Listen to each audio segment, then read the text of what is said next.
Hola, Alejandra, buenos días. Hola Raimundo, ¿cómo estás? Mucho gusto.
Raimundo, estoy con una persona acá en el departamento que se incluyó hace poco, que trabajaba contigo antes, que es Gonzalo Jara.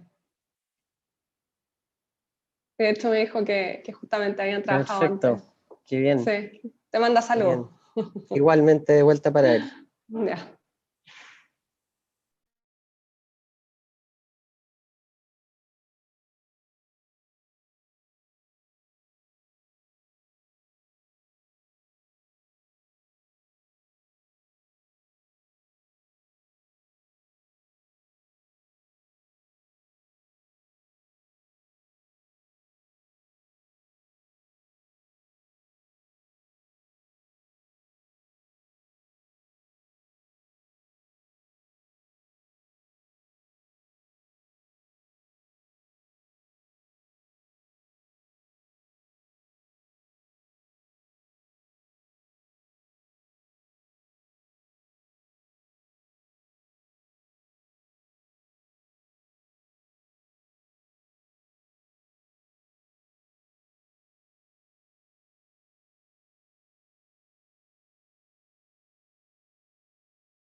Muy bien, muy buenos días a todos los que ya se han unido a este seminario en vivo. Vamos a dar un minuto más para que las personas que están tratando de conectarse puedan sumarse y damos inicio formal a esta conferencia que se titula así, Aplicación del Protocolo de Alerta Temprana en contexto de COVID-19. Entonces vamos a dar un minuto más para que las personas puedan seguir entrando y comenzamos.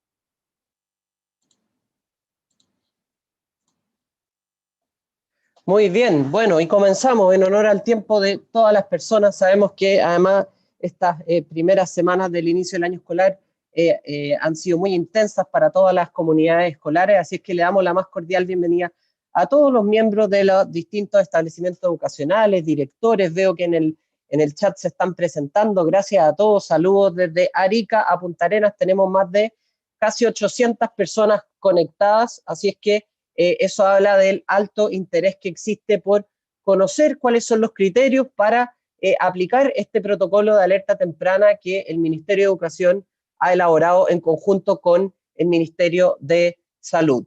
Me presento, soy Raimundo Larraín, jefe de la División de Educación General y profesor de Educación Media, y hoy día nos acompaña en esta llamada Alejandra Pizarro.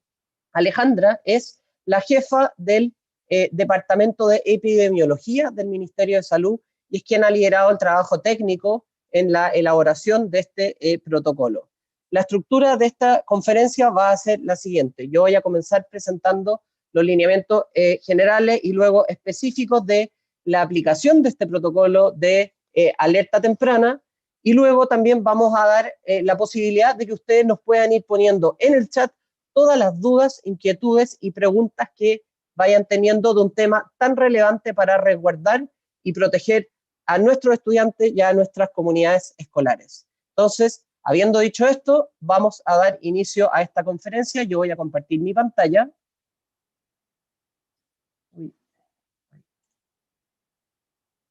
Ahí. Vamos a compartir la pantalla.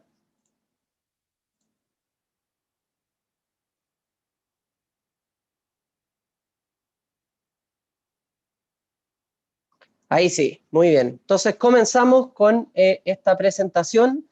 Entonces comencemos en primer lugar respecto de los aspectos generales de este protocolo, de a dónde viene y por qué surge este protocolo. Entonces, en primer lugar, señalar que el Ministerio de Salud emitió un protocolo general, no solo para los establecimientos y las comunidades escolares, los jardines infantiles, un protocolo general para prevenir y controlar posibles brotes de COVID-19 en las comunidades educativas. Y el objetivo principal, por supuesto, es siempre velar por la seguridad sanitaria de todos sus miembros. De esta manera, la existencia de este protocolo permite que la autoridad sanitaria realice un monitoreo preciso de los casos y de los contactos estrechos dentro de los establecimientos educacionales, jardines infantiles y escuelas y liceos de manera constante, como a través de este Sistema Nacional de Seguimiento y Monitoreo, el EPIVigila, y en su articulación con las autoridades locales. Este plan de vigilancia epidemiológica del Ministerio de Salud, en primer lugar, se ampara en los principios que hemos dispuesto para todo el sistema escolar respecto de los planes de funcionamiento. Ya desde el año pasado, con la exitosa experiencia de reapertura de más de 1.500 establecimientos educacionales a lo largo del país y la implementación de los protocolos sanitarios, surge este plan de vigilancia epidemiológica para el 2021 que considera 4 puntos relevantes. En primer lugar, el monitoreo temprano de aparición de casos en establecimientos educacionales. Entonces, en primer lugar, esto permite levantar, tal como el nombre del protocolo lo dice, alertas tempranas, porque cuando se llega a tiempo, entonces se evita que existan brotes o casos de contagios múltiples dentro de los establecimientos educacionales. En segundo lugar, la importancia de implementar una estrategia de búsqueda activa de casos de COVID-19 en las comunidades escolares para pesquisar de manera oportuna a casos asintomáticos. Esa es una estrategia transversal que desde el MinSal se ha ido implementando no solo para las actividades de las comunidades escolares, sino que para muchos rubros de la sociedad. Estos operativos de búsqueda activa de casos de COVID-19 se realizarán dirigidos a miembros de la comunidad educativa, como por ejemplo apoderados, trabajadores del transporte escolar y personas que se encuentren aledañas o en los barrios donde se encuentran las comunidades educativas. En tercer lugar, y esto es muy interesante, y después vamos a profundizar más con las autoridades de salud que hoy día nos acompañan, esta recomendación de formar cuadrillas sanitarias con miembros del propio establecimiento educacional. ¿Y esto con qué propósito? Con el propósito de llevar a cabo un buen trabajo de prevención y de control. Se recomienda entonces esta formación de cuadrillas sanitarias escolares. Las funciones, los objetivos y las pautas de trabajo de estas cuadrillas sanitarias escolares se encuentran descritas en otra guía que después vamos a compartir con ustedes, y también Alejandra ahí nos va a poder compartir cómo se conforman y cómo funcionan estas cuadrillas sanitarias que vienen a reforzar lo que ustedes como establecimientos educacionales han definido en sus protocolos de actuación ante los casos de COVID. Y por último, lo más relevante es cómo se gestionan los casos de COVID-19 en los establecimientos educacionales, y esto implica un apoyo y una orientación de la autoridad tanto del Ministerio de Educación como del Ministerio de Salud a los equipos directivos, y en eso vamos a profundizar a continuación. Entonces, la primera pregunta que hoy día nos convoca a todos probablemente es ¿qué hacer ante sospechas de contagio en el establecimiento educacional? Entonces, vamos a ir desglosando estos pasos de actuación que muchos de ustedes ya conocen, otros tienen algunas dudas, entonces voy a ir paso a paso explicándolo. Lo primero, y obviamente puede sonar de perogrullo, pero es muy relevante, es mantener la calma. Y no una petición ingenua, sino que es mantener la calma. ¿Por qué? Porque existen protocolos establecidos para cada uno de los casos. Por muy complejos que puedan parecer, existen protocolos. Y cuando existen protocolos conocidos por ustedes, por sus comunidades escolares, la calma entonces es un modo de actuar que permite tomar las mejores decisiones y ejercer el liderazgo ante una situación como esta. Entonces, estos protocolos tienen el fin de proteger la salud de las comunidades educativas y va a contar con el apoyo y la orientación de las autoridades de salud y de las autoridades de educación. Segundo lugar, ante la presencia de un caso sospechoso, de un caso probable o de un caso confirmado, vamos a ver las definiciones después, que esté presente en el establecimiento educacional, es importante tomar medidas de aislamiento del caso y de sus contactos estrechos, ¿ya? Esto es una medida lo más efectiva posible ante la presencia de un caso sospechoso probable. ¿Dónde se pueden aislar? En una parte del recinto educacional que ustedes como comunidad escolar hayan definido. Puede ser en un sector del patio que esté, por ejemplo, techado, puede ser en la sala de enfermería, si es que contara con sala de enfermería, un espacio entonces que ojalá tenga ventilación, que permita la aislación efectiva de estos casos de contacto sospechoso, probable o confirmado, y inmediatamente entonces se deben aislar a estas personas hasta gestionar el transporte hacia un centro asistencial. Si se trata de un menor de edad, de un estudiante, es relevante que además de aislarlo con calma, manteniendo siempre la dignidad y el respeto por las personas que se encuentran en esa situación, contactar a sus apoderados para que acuda al establecimiento a retirarlo. En tercer lugar, y esto es muy, muy relevante, casi en simultáneo con debido a aislamiento de ese estudiante en un espacio seguro y protegido del establecimiento, se debe contactar de inmediato con el Departamento Provincial de Educación para dar cuenta del caso y recibir las indicaciones iniciales. Este punto 3 lo quiero recalcar porque es muy relevante. Se debe contactar al jefe provincial de educación respectivo para explicar el caso, y el jefe provincial, entonces, en línea con los protocolos que hemos establecido con el MinSal, le va a dar a usted como director, como jefe UTP, como encargado del protocolo de contagio, actuar acorde a los lineamientos. Y en cuarto lugar, contactar a un referente educacional de la Seremi de Salud que corresponda a su región. Ellos, en línea con lo que el jefe provincial de educación le va a decir, van a determinar las principales acciones a seguir. Usted se estará preguntando, bueno, ¿y quién diantre es mi referente educacional de la Seremi de Salud? Aquí están entonces los nombres, los correos electrónicos y los teléfonos de los referentes educacionales por región determinados por el MinSal. Yo les voy a dar unos minutos, un minuto a contar de ahora ya, para que tomen nota del nombre de la persona, de su correo electrónico y de su celular. ¿Ya? Entonces, desde ahora ya, les voy a dar un tiempo a todos ustedes para que puedan anotar el contacto de su referente educacional de la Seremi de Salud.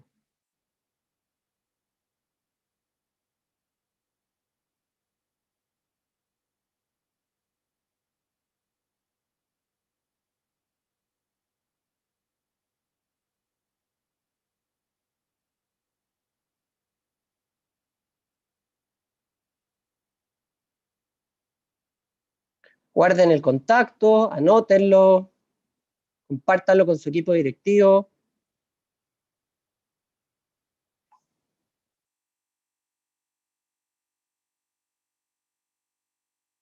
Bien, ahí Carolina Valdés había preguntado, ¿a qué mail de la Seremi de Salud debo notificar de esto? Entonces, aquí la idea es que puedan guardar ese contacto.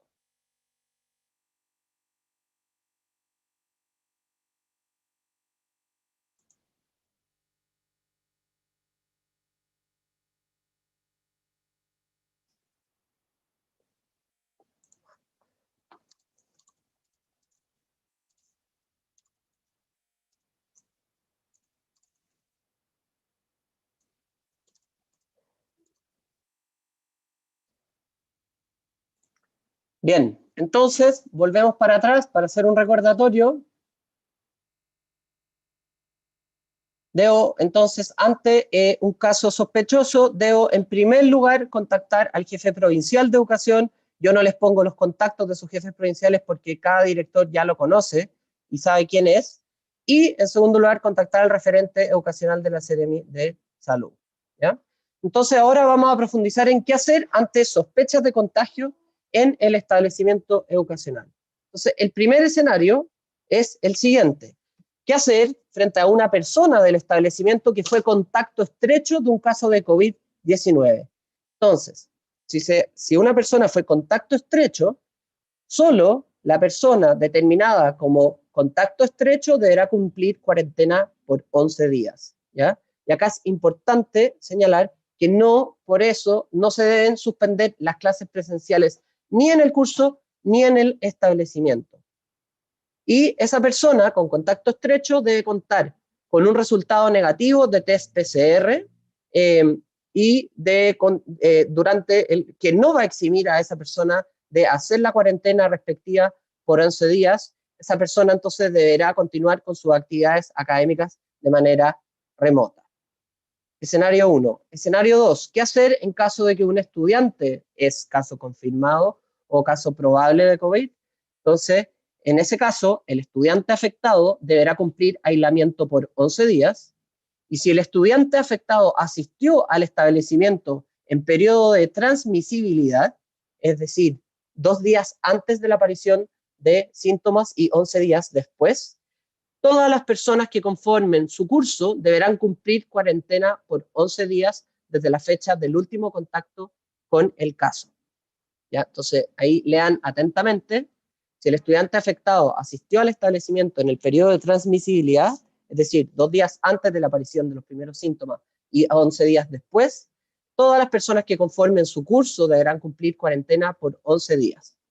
Y las personas entonces en aislamiento podrán continuar con sus actividades académicas de manera remota, siempre que con sus condiciones de salud lo permitan. Escenario 3. ¿Qué pasa si un profesor, un docente, un asistente de la educación o miembro del equipo directivo es caso confirmado o probable de COVID-19? Entonces, todas las personas que tuvieron contacto estrecho con el caso positivo o probable de COVID-19 deben cumplir aislamiento por 11 días. La Seremía de Salud respectiva va a indicar al establecimiento si se deben suspender las clases presenciales de un curso, de un nivel completo, de un ciclo completo o de un establecimiento. Por eso es tan importante tomar bien la información para tomar la medida indicada. Las personas entonces en aislamiento podrán continuar con sus actividades académicas de manera remota, siempre que sus condiciones de salud lo permitan. Y el escenario 4 es qué pasa si hay 2 o más casos confirmados o probables de COVID-19 dentro del establecimiento. Entonces, los afectados deberán cumplir aislamiento por 11 días. Y si los casos asistieron al establecimiento en el periodo de transmisibilidad, la Seremía de Salud, el jefe provincial de educación, va a indicar al establecimiento si se deben suspender las clases presenciales de los cursos, del nivel, del ciclo o del establecimiento completo según corresponda. Las personas en aislamiento, entonces, de nuevo, podrán continuar sus actividades académicas de manera remota, siempre que las condiciones de salud lo permitan. Ahora, una pregunta que ustedes se estarán haciendo es la siguiente. Déjenme.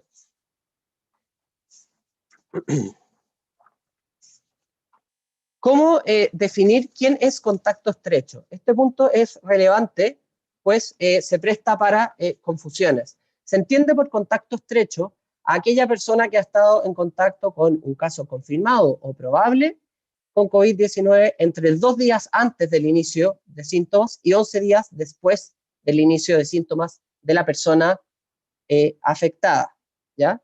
Si esa persona no presenta síntomas, el contacto deberá haberse producido entre 2 días antes de la toma del PCR o de una prueba de anticuerpos para COVID-19 y durante los 11 días siguientes, ¿ya?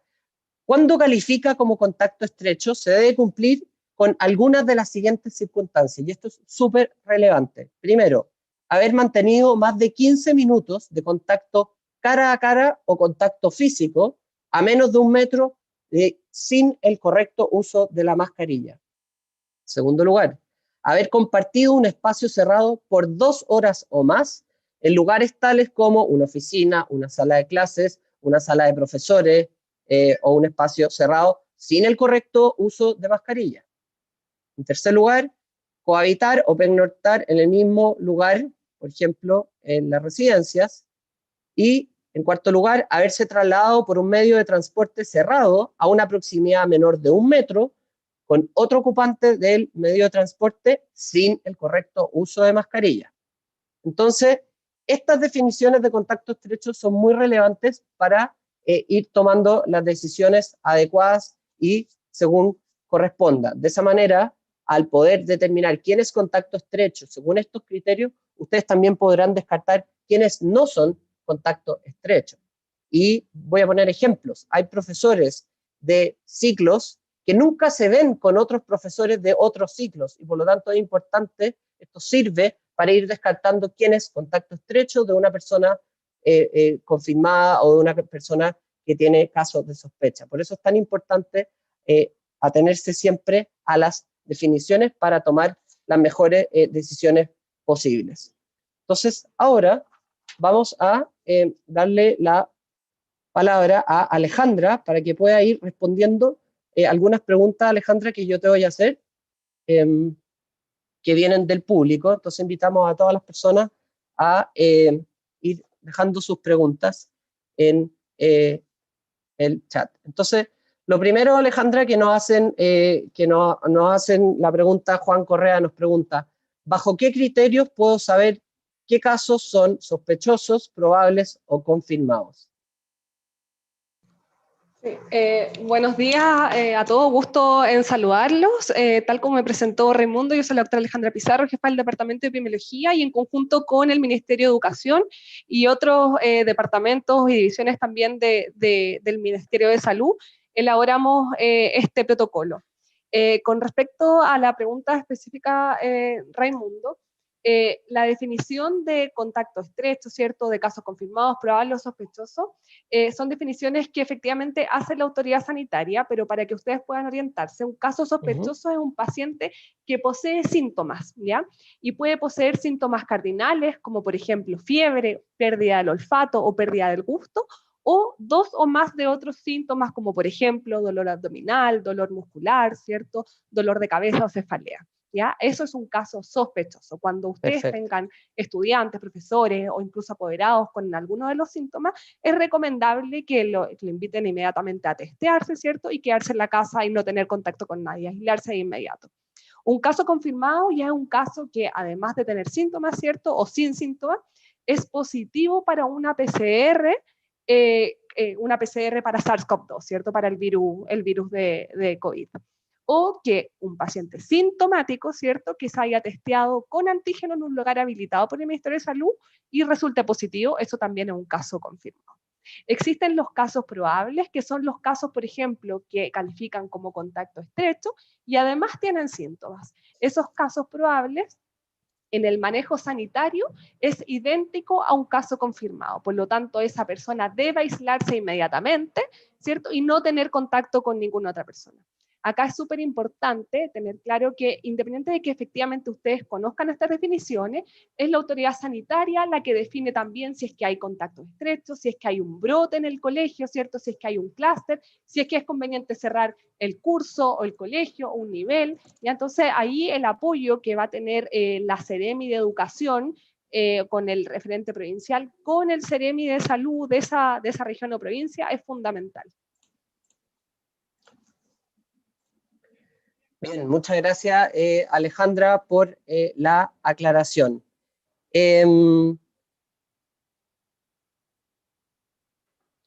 Alejandra, ¿qué le recomendarías a una profesora? Juana Martínez nos pregunta, ¿qué sucede si el apoderado no quiere venir a retirarlo? ¿Qué medidas debiesen tomar preventivas y precautorias mientras se sucede esa situación?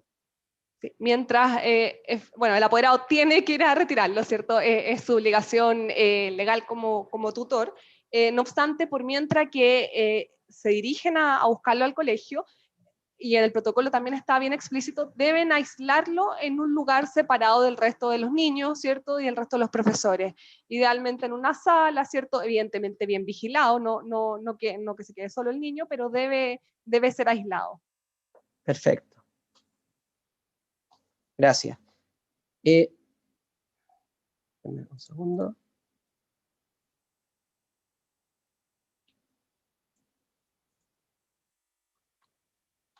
Bien, quiero aprovechar, antes de dar paso a Catalina respecto de las cuadrillas sanitarias, quiero compartir con todos ustedes, y lo vamos a compartir en el chat de YouTube, un anexo que es de bastante ayuda con una pauta para monitorear la aparición de signos o síntomas según las definiciones que hemos expuesto anteriormente. Entonces, acá hemos puesto a disposición de los establecimientos educacionales esta pauta. Y es importante porque si alguna persona presenta algunos de los signos o síntomas de los puntos 1, 2 y 3 de esta lista, que espero puedan ver, voy a agrandarla un poquito más. Si alguna persona presenta positivo a alguno de estos síntomas, entonces se considera como sospechoso y debe ser aislado en forma inmediata. Y si alguna persona presenta positivo a 2 de los signos, de los 4 a la 15, entonces esa persona también se podrá considerar como sospechosa y debe ser aislado de forma inmediata para luego gestionar su traslado a un centro asistencial. Entonces, de nuevo, en pos de aplicar estos criterios lo más objetivos posibles, guiarse por esta pauta puede ser una herramienta importante para las comunidades escolares. Así que esta pauta se la vamos a compartir por YouTube, está en sigamosaprendiendo.mineduc.cl, y es de gran ayuda para poder monitorear los signos y los síntomas y determinar entonces los casos sospechosos según corresponda. Bien, ahora que está Catalina Campos, se nos unió a esta llamada. Catalina es la jefa del Departamento de Promoción de la Salud y Participación Ciudadana, y Catalina nos va a ayudar a resolver una pregunta que ha salido mucho en el chat, que es cómo se conforman estas cuadrillas sanitarias escolares y obviamente cuáles son sus funciones y responsabilidades y cómo deberían organizarse. Entonces, le damos la bienvenida a Catalina. Catalina, muy buenos días.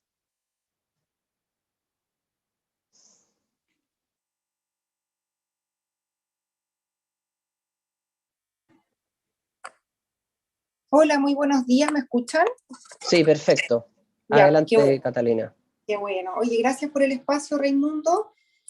Bueno, contarles que desde la Subsecretaría de Salud Pública, siempre en el contexto de lo que es el trabajo para la contención de la propagación del SARS-CoV-2, con el trabajo comunitario, no solo se ha focalizado el trabajo desde la mirada de potenciar las funciones esenciales de salud pública en vigilancia, sino que también se ha tenido bastante consideración en las funciones de promoción de la salud y de la participación que se puede dar con las comunidades. Ya en ese contexto, desde MinSal se han ido trabajando en diferentes estrategias educativas, y una de esas es esta línea de trabajo que son las cuadrillas sanitarias, ¿ya?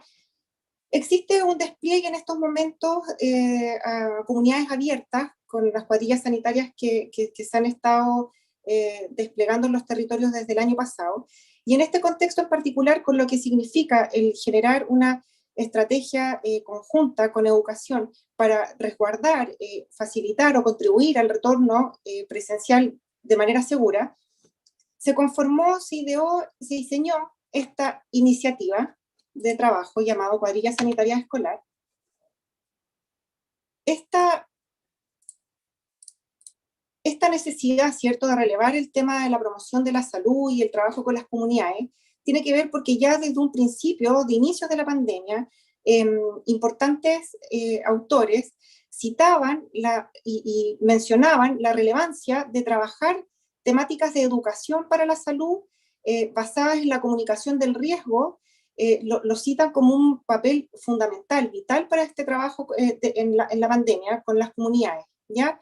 Y además también porque teniendo consideración de que existe una falta de antivirales efectivos y hoy, al día de hoy, una cobertura aún insuficiente del proceso de vacunación, las medidas no farmacéuticas son las más efectivas que se tienen a disposición para justamente controlar y favorecer la mitigación local y global de esta enfermedad, ¿cierto?, de la COVID-19.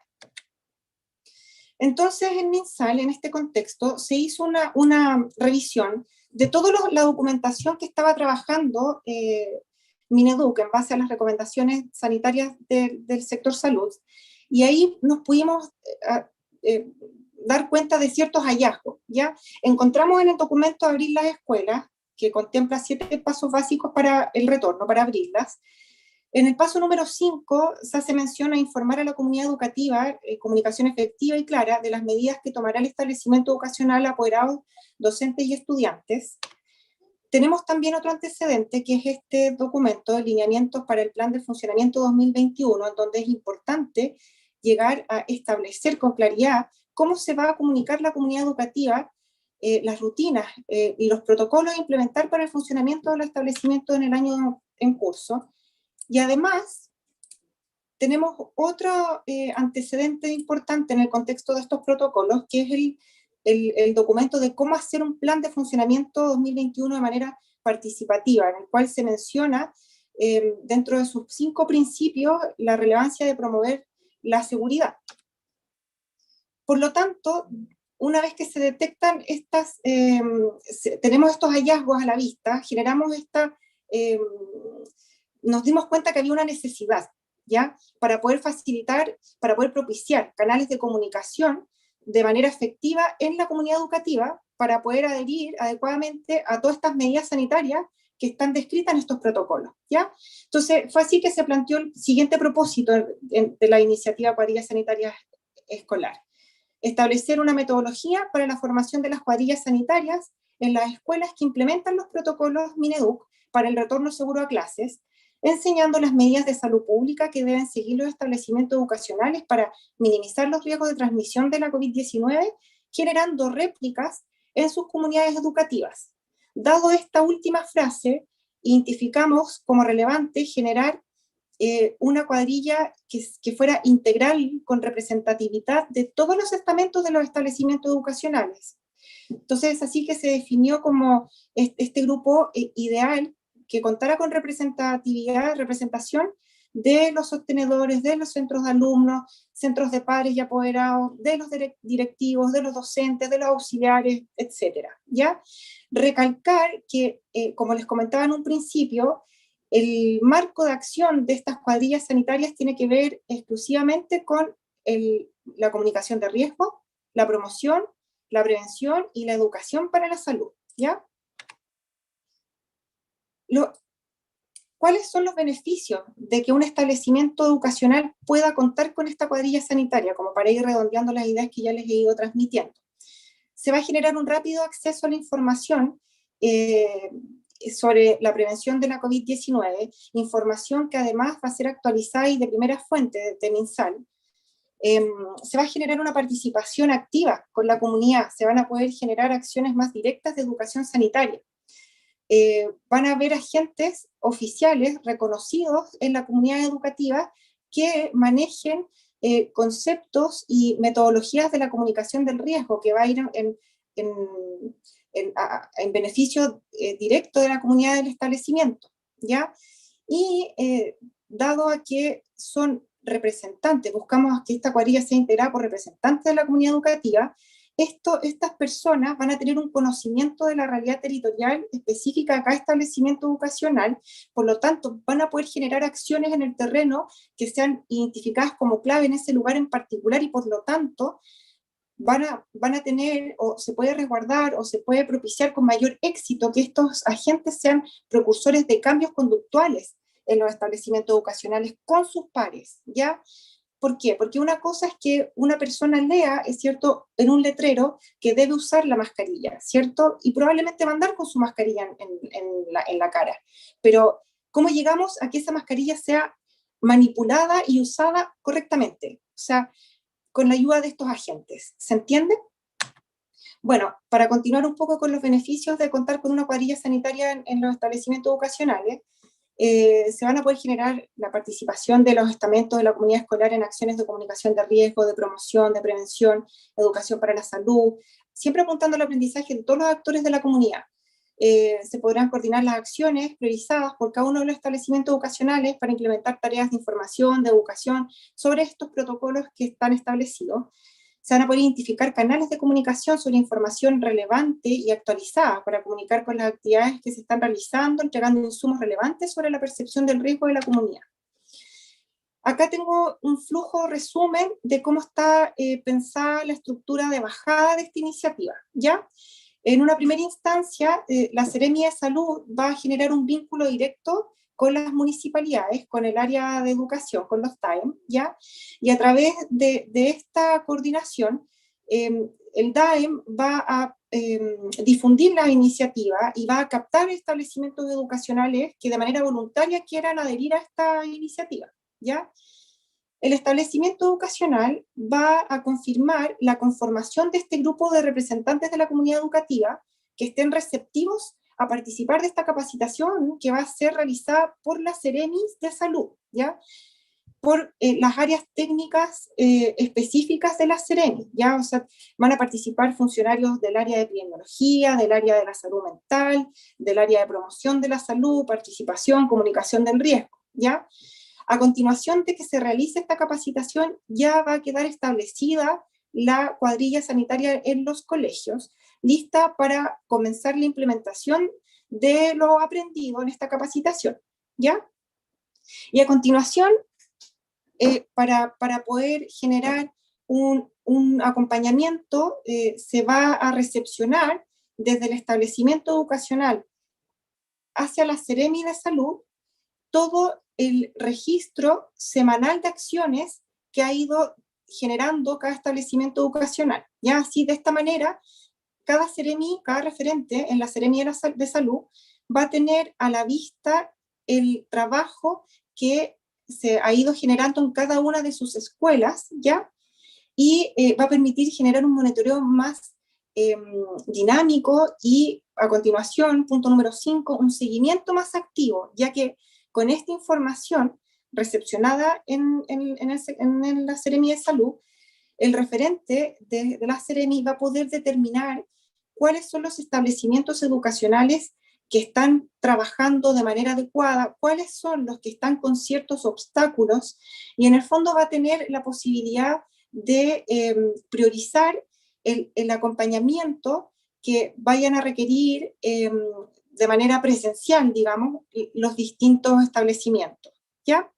La idea es que en estos dos puntos finales de este flujo de trabajo comencemos también a recibir la colaboración y el trabajo coordinado con las Seremis de Educación, ¿ya? Entonces, esos son los grandes énfasis y los puntos más relevantes que le quería transmitir. Dejo abierta en estos momentos la posibilidad de recibir alguna inquietud o de responder alguna duda. Gracias.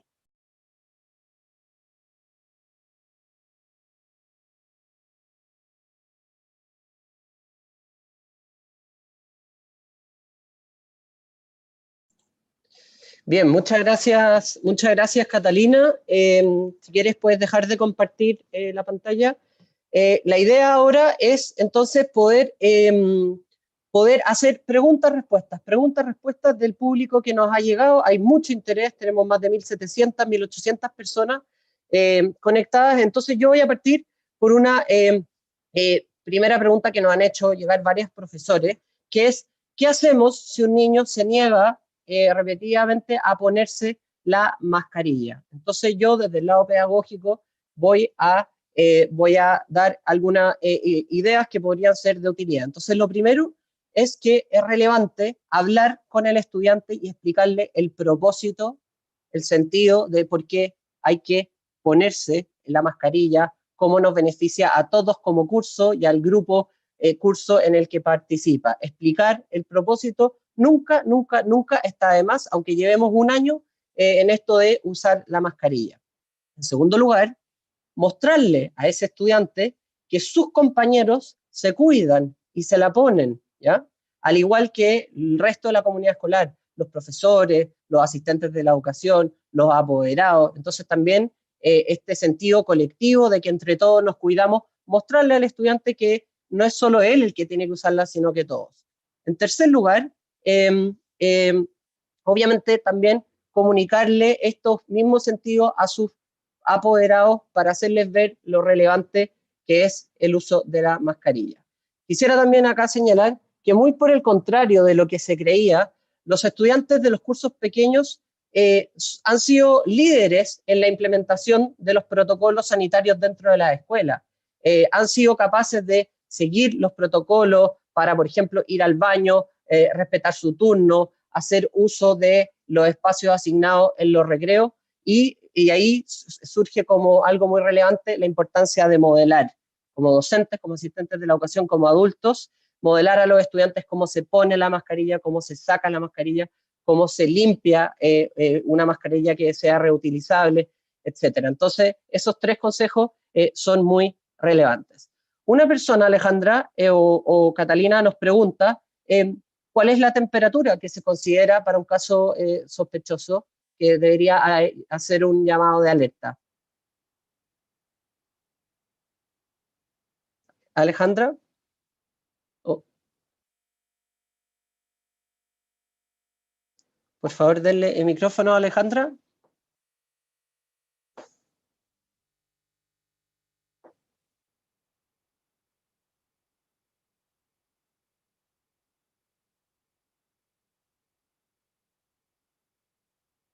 Aló.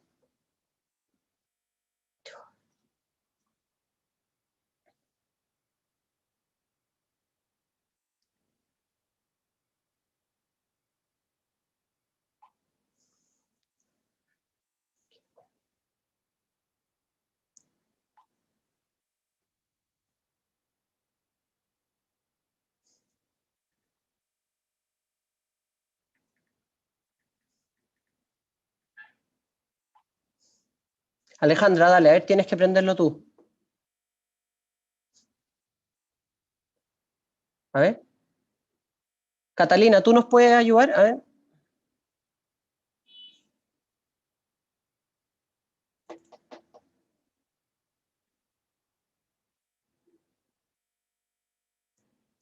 Alejandra, tienes que poner abajo. Ahí sí, dale. Entonces, ¿qué temperatura debiese ser sintomática de un caso sospechoso? Sí, la temperatura que se considera como sospechoso, ¿cierto? Sobre 37,8. Ahí ya es una persona que tiene fiebre. Ya, ¿Ya? perfecto. Muchas gracias. Alejandra, al tiro aprovecho de preguntarte, ¿qué recomiendas tú para el traslado de un caso sospechoso desde el establecimiento educacional a un recinto asistencial?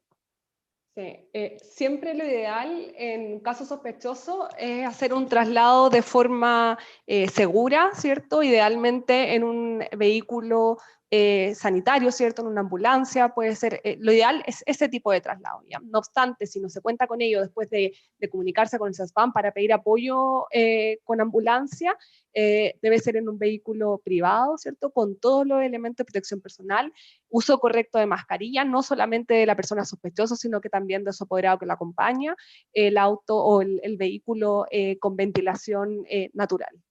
Ya, muy bien, muchas gracias. Otra pregunta, Miguel Carrasco nos pregunta, si el PCR demora 4 días en confirmar, ¿qué hacemos en esos días con las personas que, después de aplicar la pauta de cotejo, digamos, estuvieron en contacto estrecho con este caso sospechoso? ¿Qué recomiendas tú? En estricto rigor, mientras no esté confirmado el caso, aún no es contacto estrecho, ¿ya? Ya. La definición de contacto estrecho la realiza la autoridad sanitaria y eso es súper importante porque uno a veces puede creer que es contacto estrecho y no necesariamente lo es. ¿Ya? Entonces la autoridad sanitaria es la que sabe y puede determinar cuándo las personas son contacto. No obstante, si existen dudas y están con alta sospecha de que podría ser, yo sugiero realizar, continuar las actividades de forma telemática mientras efectivamente se confirma o se descarta que sea un caso. Muy bien. Bien, otra persona nos pregunta cuánto se debiera demorar la persona de la Jefatura Provincial de Educación en responder. Debiera ser inmediata la respuesta. Por lo tanto, lo más relevante es que en caso de activarse el protocolo de alerta temprana en su escuela, usted debe llamar de inmediato al jefe provincial señalándole los hechos objetivos respecto a un posible caso sospechoso. Y será deber entonces de la autoridad educacional darle la indicación y los pasos a seguir correspondientes para que ustedes puedan entonces gestionar ese paso a seguir. Es inmediata la respuesta, no usted lo llama y debiera recibir una respuesta inmediata. Bien, sobre las cuadrillas sanitarias nos preguntan mucho, Catalina, y en esto es importante entender la diversidad de escuelas en términos de tamaño, matrícula, cantidad de docentes y asistentes de la educación que hay en Chile, si es obligación la conformación de la cuadrilla sanitaria. Catalina, tienes que desactivarte tú misma. Abajo.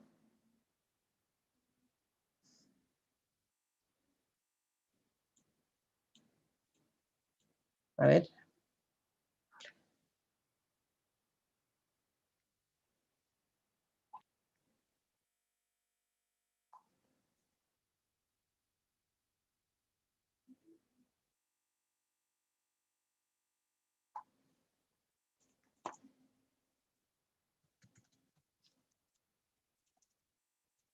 A ver, Catalina.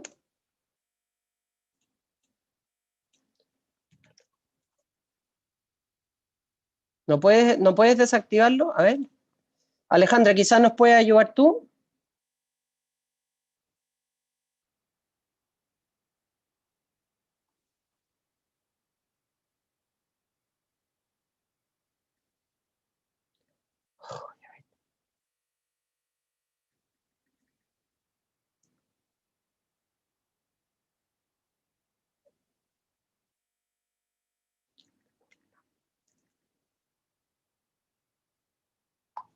A ver, Catalina.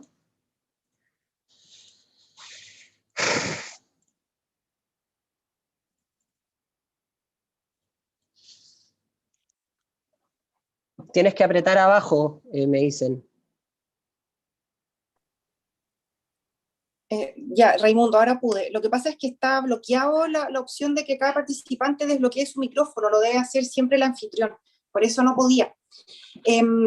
Bueno, respecto a la obligatoriedad, la verdad es que no, esta iniciativa de las cuadrillas sanitarias en los colegios es voluntaria, ¿ya? Pero nosotros sí tenemos conocimiento respecto a la implementación del plan de abrir las escuelas del Mineduc, que cada establecimiento educacional ya tiene conformado una especie de equipo gestor, motor, ¿ya? Entonces, probablemente ese mismo equipo podría dar cuenta de la conformación de una futura cuadrilla sanitaria en los colegios, pero es una estrategia voluntaria, no es obligatoria. Muy bien, gracias. La tía Giselle Opaso, que es fonoaudióloga, nos pregunta, ¿qué pasará con aquellos niños asintomáticos que asisten a los establecimientos sin fiebre? ¿Cómo podemos pesquisar si es que estuviese contagiado? Alejandra, ¿nos puedes ayudar? Tienes que hacer clic en el botón izquierdo abajo. Sí. Efectivamente, ese es uno de los grandes desafíos que nos trae la pandemia, es que los pacientes asintomáticos no tenemos cómo identificarlos si es que no los testeamos, ¿cierto? Los niños y sobre todo los asintomáticos tienen bajo riesgo de transmisión. No hay forma de pesquisarlo a menos que efectivamente exista riesgo de que haya estado en contacto o que sea contacto estrecho de un caso confirmado. Por eso es tan importante la prevención, el uso de mascarilla correcto, ¿cierto? La ventilación de la sala de clase y la distancia, porque no sabemos cuándo podemos tener a alguien asintomático. La prevención es lo más importante. Súper. Catalina Jara nos pregunta, si el niño viene con mascarilla desde la casa, ¿el docente debe hacer cambio de mascarilla al ingresar al jardín? No necesariamente el cambio de mascarilla está indicado de acuerdo a las horas que lo esté usando y no sabemos cuándo se lo cambió, y también al estado de la mascarilla. Si la mascarilla está rota, está mojada, es recomendarlo cambiar. Yo entiendo que en los colegios también se ha dispuesto kits, ¿cierto?, con mascarillas y otros elementos, por lo tanto podrían también disponer de eso.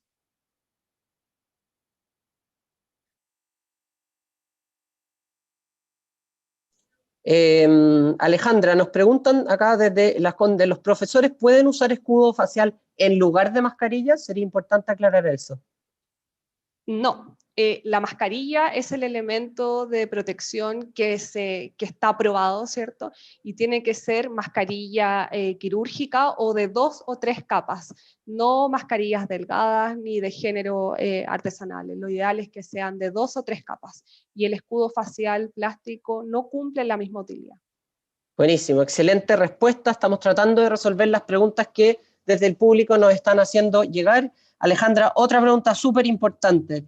¿Cada cuánto tiempo recomiendas tú que los alumnos deban hacer un cambio de mascarilla, tanto de las desechables como de las reutilizables? Como les decía antes, lo ideal son 4 horas, 3 a 4 horas, pero es fundamental el estado de la mascarilla. Finalmente, si la uso solo media hora y el estado de la mascarilla es mala, hay que cambiarla. Perfecto, muchas gracias, buena respuesta. También, ¿desde qué edad recomiendan el uso de la mascarilla?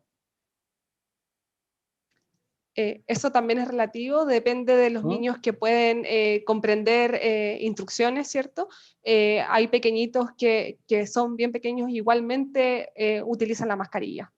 Bien, ahí la Sociedad Chilena de Pediatría, también comentarles que hizo una recomendación que se hiciera extensiva desde la educación parvularia a nivel de transición 1 en adelante, ¿ya? Entonces estamos hablando de pre-kinder, kinder en adelante. Esa fue una recomendación que hizo en su minuto la Sociedad Chilena de Pediatría, y con las mascarillas también adecuadas al tamaño y la edad de los estudiantes, ¿bien?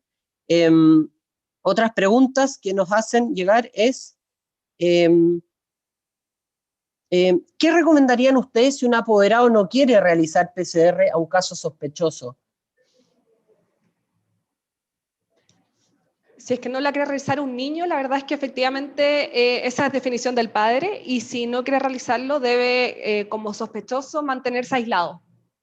¿Ya? Perfecto, súper, bien. Bueno, también nos han hecho hartas preguntas respecto de los aforos, y ahí la voy a responder yo en mi rol del Ministerio de Educación, contarles que los aforos para los establecimientos educacionales son distintos que los aforos establecidos en el plan paso a paso. ¿Cuáles son los aforos definidos para las escuelas y los liceos? Son aquellos que vienen determinados por la capacidad de la infraestructura de las salas de clase, es decir, considerar y contemplar 1 metro de distanciamiento físico de cabeza a cabeza para calcular los aforos. Y esto es importante de aclarar, no existe ninguna diferencia de aforos entre fase 2, fase 3, fase 4 o fase 5 para el funcionamiento de las actividades presenciales en los establecimientos educacionales. Los establecimientos educacionales no podrán funcionar, según la última actualización del plan paso a paso, en cuarentena. Y en eso deberán entonces trasladar las actividades a modalidad remota, tal como en sus planes de funcionamiento lo tienen contemplado a través de los planes que hicieron llegar el 100% de los planes al Ministerio de Educación durante el mes de enero. ¿Bien? También nos preguntan si es que Dorcas nos pregunta si la mascarilla de género sirve.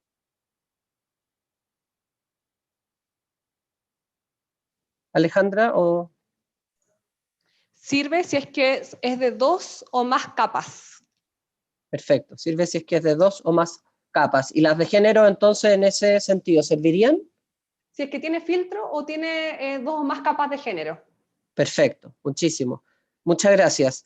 Bueno, y también, Catalina, nos están preguntando por más información respecto a cómo capacitarnos y armar la cuadrilla sanitaria. Si tú pudieras contarnos dónde hay más información. Sí, está estimado pronto hacer el lanzamiento nacional de esta iniciativa y cuando ocurra eso se van a publicar los correos de contacto de los referentes de la iniciativa en cada una de las Ceremi. Ese es el flujo que se estableció para recepcionar los requerimientos de los interesados, para comenzar con la implementación y las capacitaciones. Perfecto, muy bien, muchas gracias.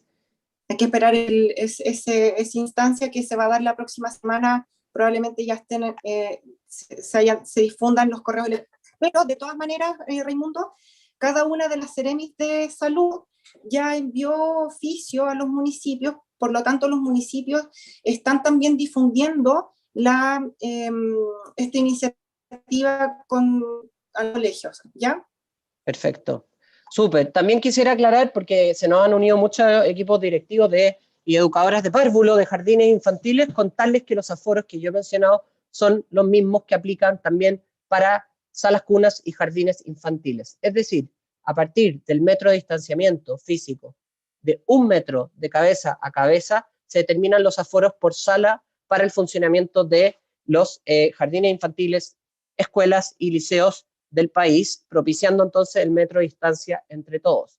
En la educación parvularia, además, se ha recomendado la implementación de una práctica que hemos aprendido de otros países en donde se ha reanudado exitosamente el retorno a clases, que es el trabajo en grupos pequeños de estudiantes, es decir, se conforman grupos pequeños que interactúan durante la jornada juntos a un educador o asistente de la educación que los acompaña durante la jornada presencial, y de esa manera se evita que estos grupos pequeños se mezclen con otros grupos más grandes. De esa manera se permite la interacción, que sabemos es muy relevante en los primeros años, y al mismo tiempo se permite mantener la trazabilidad del grupo pequeño completo. A ese grupo pequeño completo además se permite, se puede añadir y complementar con rutinas mucho más regulares y frecuentes a cargo de ese adulto, de esa educadora de párvulos, de ese asistente de la educación, con el lavado de manos con jabón líquido y la desinfección de los juguetes o artículos u objetos que van manipulando durante la jornada presencial. Bien, entonces ya siendo las 12 del día, en primer lugar agradecemos el alto interés que hemos tenido por este seminario. Agradecemos también a los equipos de salud, a Alejandra y a Catalina por su presentación y también por darnos a conocer y resolvernos tantas preguntas que nos ha hecho llegar el público. Vamos a repetir esta conferencia el miércoles a las 10 de la mañana, vamos a difundirla también para que puedan invitar a sus colegas. Hoy día ya están disponibles tanto el protocolo que yo les compartí a través de mi presentación, como los protocolos de conformación de las cuadrillas sanitarias, las definiciones de los casos sospechosos. Todo eso lo pueden encontrar en sigamosaprendiendo.mineduc.cl. Y para cerrar entonces esta llamada, quisiera volver a reforzar una idea central. Ante un caso sospechoso, según la definición, lo primero que usted debe hacer, luego de aislar a esa persona o a esas personas, es llamar a la autoridad provincial de educación para seguir las indicaciones según la información que usted ha recabado.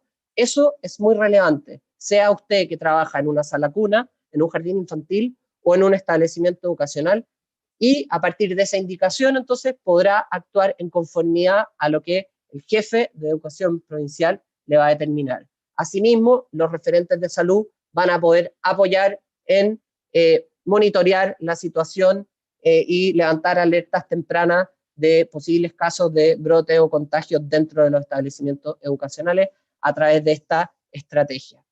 Muy bien, y entonces agradeciendo el tiempo de todos, les deseamos una muy buena tarde. También agradecemos, felicitamos todos los esfuerzos que han hecho como comunidades escolares para reabrir las puertas de sus estudiantes.